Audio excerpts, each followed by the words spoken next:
Come ride the little train that is rolling down the tracks to the junction. Forget about your cares, it is time to relax at the junction. Lots of curves, you bet, and even more when you get to the junction. Petticoat Junction. There's a little hotel called the Shady Rest at the junction. Petticoat Junction. It is run by Kate. Come and be her guest at the junction. Petticoat Junction. And that's Uncle Joe. He's a moving kind of slow at the junction. Petticoat Junction.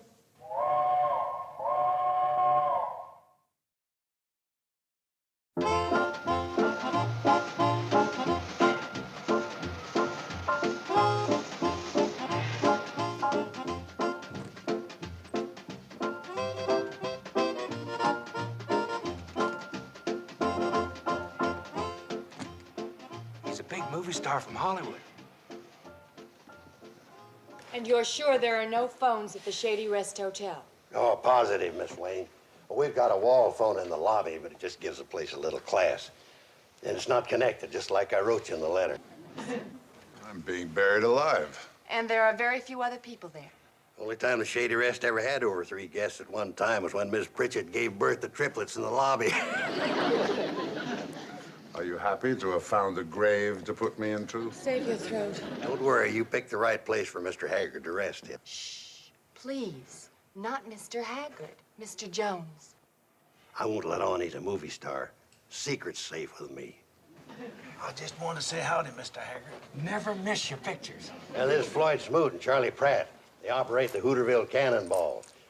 She's his secretary. Secret's just safe with them as it is with me. I'd shake hands, but I'm a corpse. Just like to say howdy, Mr. Haggard. Have a good time. Thank you. Don't you worry about folks finding out who you are. I'd like to get your autograph for my granddaughter. Just sign it, Mr. Jones. She'll know. My dear lady, Save your throat. And the secret is safe with all these people. Well, I wouldn't have told them if they couldn't be trusted. Mr. Carson, I hope I didn't make a mistake. It's terribly important for Mr. Haggard to have 2 weeks of complete rest and privacy. Miss Swain, everything I wrote in that letter was gospel. Are you sure? No attractive females? Shucks, no. You think this jacket's all right to be buried in? Mr. Throat, what about your niece, Mrs. Bradley, and her 3 daughters? Who? You mean homely Kate and her 3 ugly ducklings?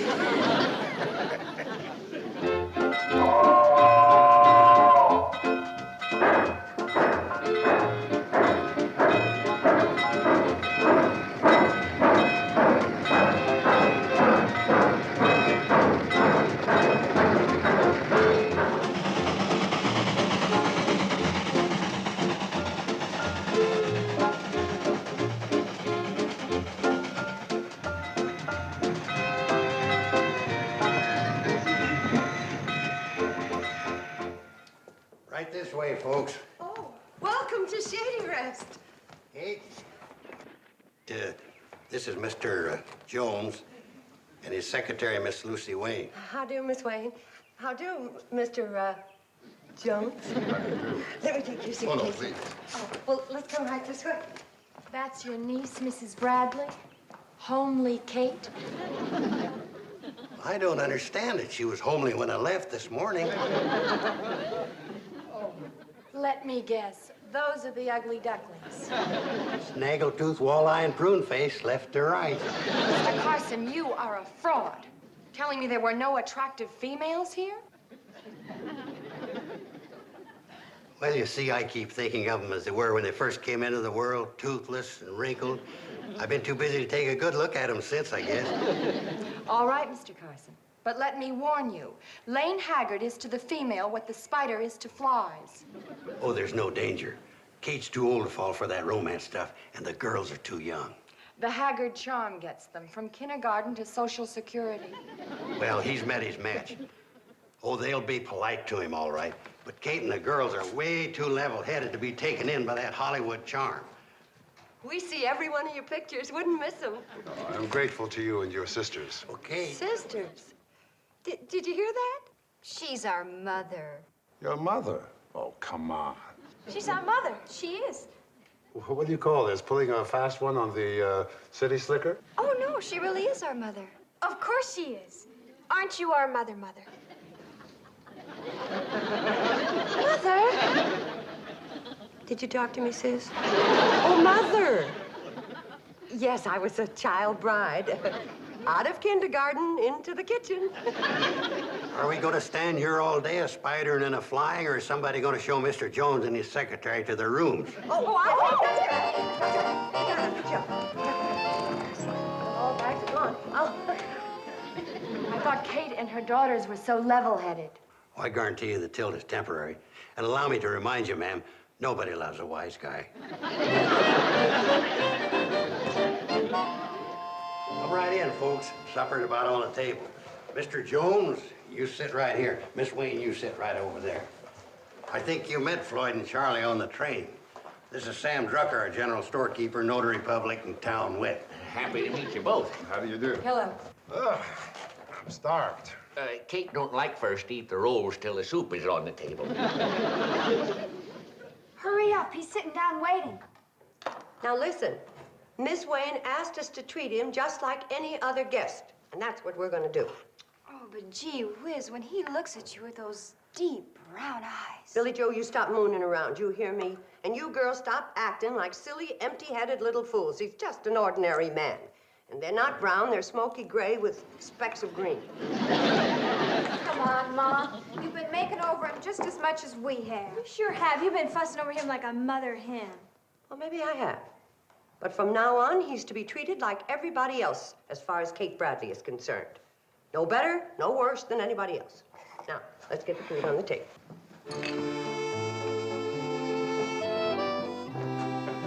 It's the gospel. That's exactly the way it happened. Hey, here comes the food. Soup's on.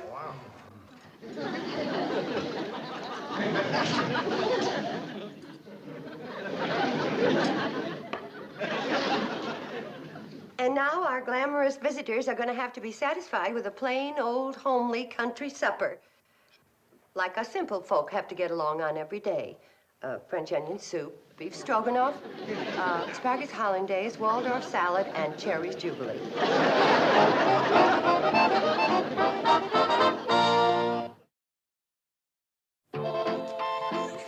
Okay, girls. Now, quiet and ladylike. And control your giggling. Now, come on now, see the movie star shave himself.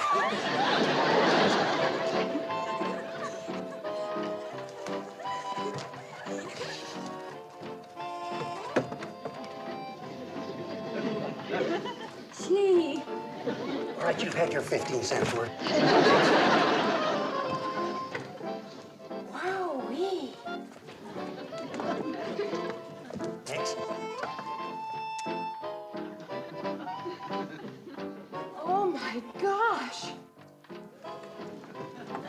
Wait a minute. That'll be another nickel a head, girls. I didn't know he had his shirt off. And I am deeply touched that you named your baby after me. Sincerely yours, and so forth. Ah, that's enough fan mail. I want to write a letter to Darryl Zanuck about the, Shall I close the curtains? Are you kidding? I'm getting 10 cents a head. Some people have to breathe to live. All you need is an audience. Okay, so I'm a ham. Ham. Lane, when your turn comes to die, if there's an audience, I don't think you'll go. When you get through abusing me, we'll get back to work. Come in.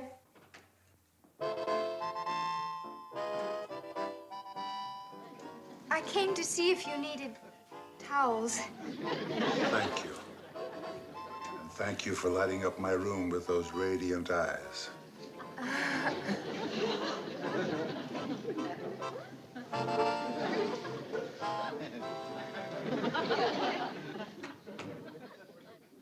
Lighting up the room?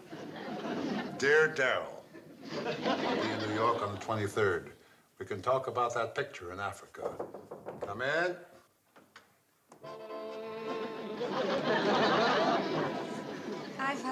I've brought you some towels. Thank you. If this rose could see you, it would die with envy.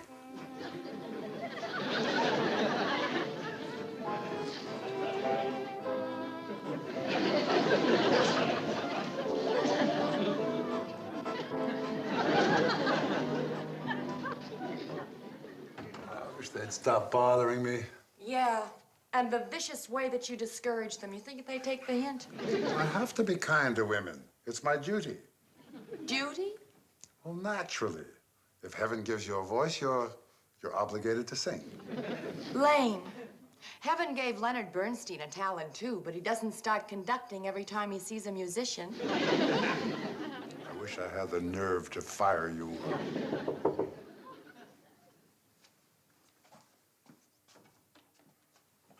I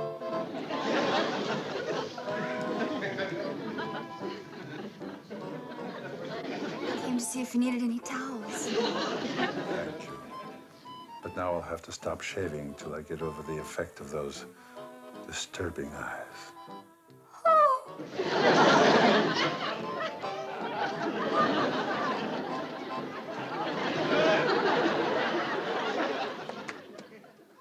Bobby Joe? Bobby? What is it, Mom? Well, you were looking at the Chicago catalog glass. What'd you do with it? I gave it to Billy Joe. Mom, do you think a young girl from a small country town could find happiness as the wife of a Hollywood star? Well, our gal Sunday did fine with an English lord. So I don't see why you... On second thought, a combination like that could only lead to pure misery. Mom, I'm surprised at you. Taking such an old-fashioned attitude. Here's a catalog. I figured you'd be looking for it. What's wrong? You'll never believe this, but your sister, Bobby Joe, is entertaining romantic ideas about Mr. Haggard. Well, that's the most ridiculous thing I've heard in my whole life. Well, sure glad to see that you think it's foolish. I'm the one he's stuck on. Oh, my goodness. He's stuck on you? Is he ever? Well, did he tell you in so many words? No, but a woman knows these things. Oh, a woman does she? Oh, yes. She feels it right here, with her woman's intuition. You wouldn't understand. Well, of course not. What would us fellows know about that? No, what I meant was you were too... Skip it. Oh, I see. I'm too old to know about romance, right? I'm too far over the hill, right? I'm ready for pasture, right? Well, don't just stand there argue with this nonsense. Simmer down. Listen, all I care about is keeping you and your sisters from getting your feelings hurt. Now, men like Lane Haggard sometimes say things to women they don't mean, flirting like. Do you know what I mean, honey? Am I getting through to you? It sure is, and you're right. Good girl. I'm going to go down tomorrow and tell that naughty Lane to stop flirting with Bobby and Betty. I need help. Uncle Joe. He's not here. Well, that's a help. What's wrong, Mom? You look worried. What's nothing, honey? I just want to talk to Uncle Joe. He's bedding down the chickens. What's the trouble? It's nothing I'd bother you with, baby. You're too young for such things. Thank goodness for that. Being young can have its problems, like the one I'm having right now. What's that, baby? Something to do with school? Yes. I'm set on graduating, Mom. Well, of course you're going to graduate. What's the problem? You think Mr. Haggard will mind waiting 3 years?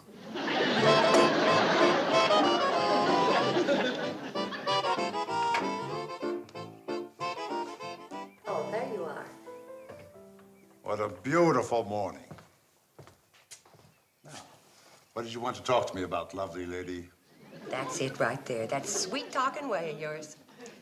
Mr. Haggard, my daughters are very young. I wish you'd call me Lane, lovely lady. No, sir. Not on your life. No nonsense. This is going to be cold and businesslike. I'm going to call you Mr. Haggard, and you're going to call me Lovely Lady. I mean, Mrs. Bradley. This sounds very serious. It is. My daughters never had a chance to be around a sophisticated man like you. So they don't understand that it doesn't mean anything when you pour out those honey words. They've been taking you serious, and they're going to get hurt, and I'm not going to stand for it. Mrs. Bradley, I think your daughters are wonderful girls. I wouldn't hurt them for $1 million. I know you don't set out to hurt them. You see, Mrs. Bradley, the trouble is making love to good-looking girls has become a reflex action with me. I do it automatically without thinking. You got to stop it. You're right. That's what I've been telling myself. But as I said, I don't even realize I'm doing it. Do you know what a pleasure it is to be able to talk this way to an intelligent woman who also happens to be one of the loveliest and most devastating creatures I have ever met? No, Mr. Haggard. No. You're doing it again, huh? You got to concentrate real hard. Hi there, Elaine. Now then, let her have it right between the eyes. Go on. Concentrate. Hello, Butch. It's you. I was wondering who that skinny, bow-legged kid was coming up the road. Oh, you naughty boy.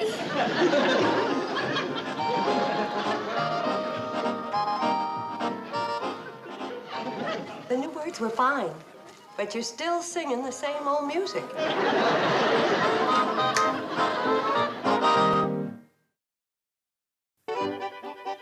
And the girls think he means it. Mrs. Bradley, Hollywood is full of girls who thought he meant it. Why do you think we're hiding out like this? You don't say.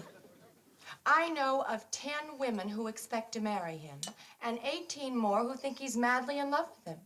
And all because he simply cannot resist exercising his charm on a pretty face. You know something? What he needs to do is find a nice girl and get married. I know a nice girl who's been trying to sell him that idea for 4 years. Really? What, do you think she'd be good for him? I think I'd be great for him. Oh, you mean you? Me is exactly whom I mean. Well, what do you know? Has he shown any interest? Yeah, well, Lane is the most wedding-shy man I've ever met. The sad part is he admits he loves me, and I know I could make him happy. He's afraid of marriage, huh? The sound of wedding bells, he disappears in a puff of smoke. Well, don't you give up. You're a very sweet young lady, and you'll get him yet. But how? I can't force myself on him. Why not? Listen, if they waited for the sheep to walk into the butcher shop, it'd be a long time between lamb chops.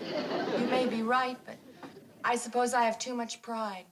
Afternoon, Miss Wayne. Hey, could I see you for a minute? I have some work to do in my room. I'll see you later.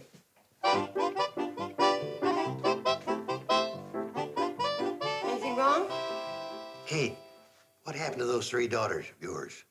Well, nothing. I just gave them a good talking to about making fools out of themselves over Mr. Haggard. Well, I don't think it did them too much good. I just seen them down by the well, and they're quarreling like 3 bobcats over which one he likes the most. Tell you, Uncle Joe, I'm going to have to ask Mr. Haggard to move out. The businessman in me gets sick at the thought. I hate to do it, but he's causing more trouble than he's worth. I've got sightseeing excursions arranged for every day next week at a quarter a head. 30 cents with his shirt off. I know he can't help it, but he's a real menace to all single women as long as he's not married.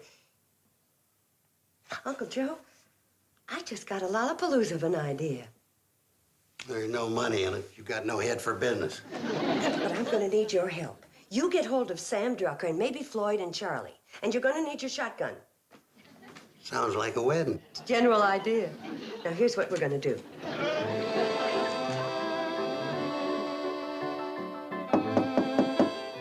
Coming. Lane! Mrs. Bradley, stop it! Mrs. Bradley! I just can't help myself. I've been thinking about all the things you said. How you feel at home with me because I'm so mature. How pretty you think I am. What are you talking about? Lane, I'm talking about love. I'm talking about us. You and me? Oh, I've been fighting it, all right. First, I thought it was silly. You and me getting married. Married? After all, you're Younger than I am by weeks. And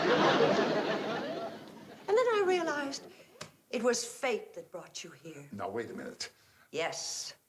Now I know why I said no to Eldridge Wormser, harness salesman from Medicine Bend. And it was for you that I turned down Walter Schwartz, one of the best Mr. Bones that Simpson's traveling minstrels ever had. It was fate saving me for you. Kiss me, Lane. Now, look, Mrs. Bradley, listen. You're 5 minutes. You never felt such an overwhelming emotion, and it scares you. You've got to listen to me. I'm listening to my heart. It's saying, Lane loves me. Lane loves me. He does not. He does not. Go ahead. Fight it, you foolish boy. Hollywood will accept me. I'll fit in. I learn fast. In no time at all, I'll be jumping in the swimming pool with my clothes on, and every now and then we can get a divorce. Oh, we'll be so happy. Stop this! This has gone far enough. Are you kidding me? Kidding you? Well, of course not. You do want to marry me, don't you? Marry you? Of course I don't want to marry you. I can't believe my ears. Uncle Joe, Charlie, Floyd. They were right. They said you were a flame, and I was only a foolish moth.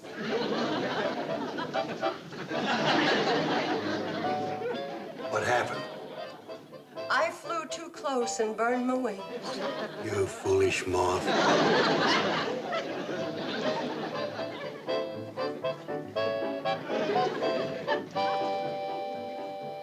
I don't know what's going on here.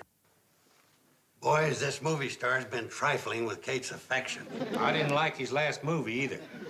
I was miscast. My agent talked me into it. What movie was that?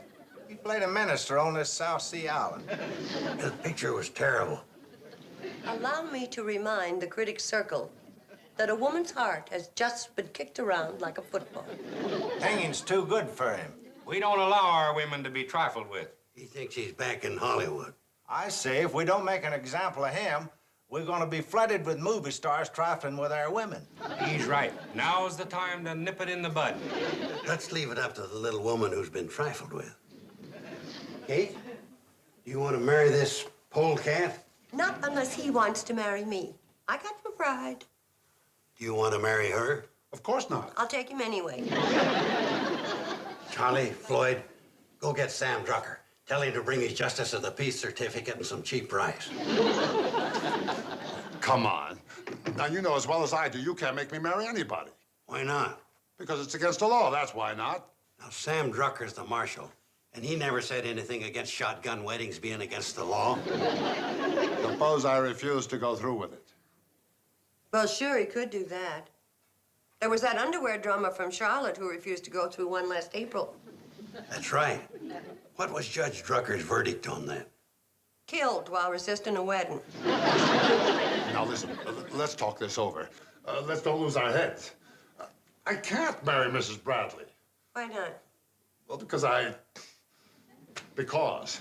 You married already? No. You fixing to marry somebody? Come in. I just happened to be passing by. What's going on? Lucy, save me. I was just saying, the only way he's going to get out of marrying me is to marry somebody else. Well, he's in quite a spot, isn't he? Lucy, will you marry me?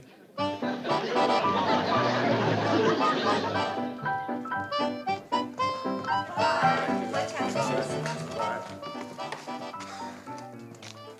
You know, of course, I plan to have this marriage annulled. Oh, really? Yes, in about 50 years. Golly, that was a wonderful wedding.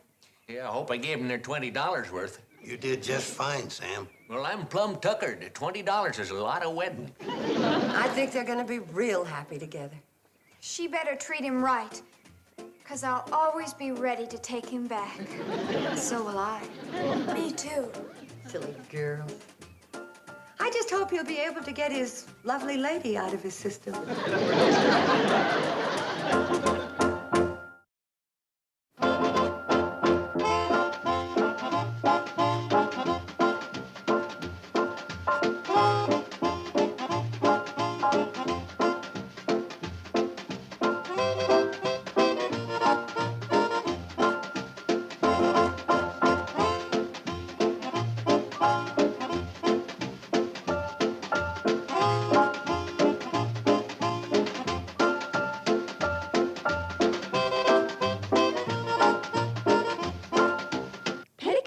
Junction.